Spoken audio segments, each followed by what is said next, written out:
For many reasons, Vivaldi's RV 278, a violin concerto in E minor, is one of his most enigmatic pieces. One of these reasons being the strange M symbols found on the 16th notes here in the third movement during a double stop or barrelage passage.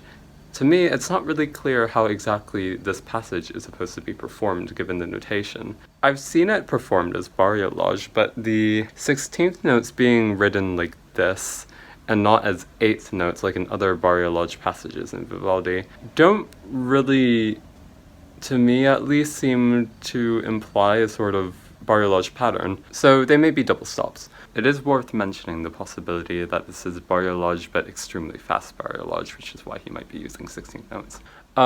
Nevertheless, the main mystery to me here is that these M's look like they could be mordents. Mordents do appear in the first movement, after all, and they're very similar to the symbol he uses, albeit they do have dots on them. However, this movement is an allegro, and so these 16th notes would go by pretty quickly. It would be impossible to hear any mordents on these 16th notes, let alone perform them. So, to me at least, mordents are out of the question.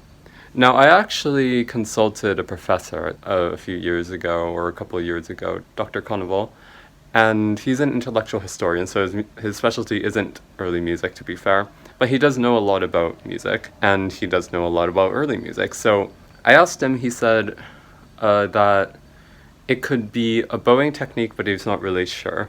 And unfortunately, I haven't really been able to find anything online about this passage either.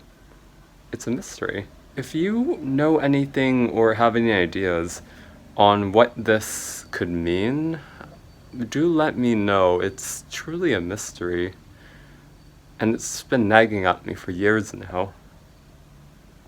For reference, let's take a look at how a few different violinists approach this passage.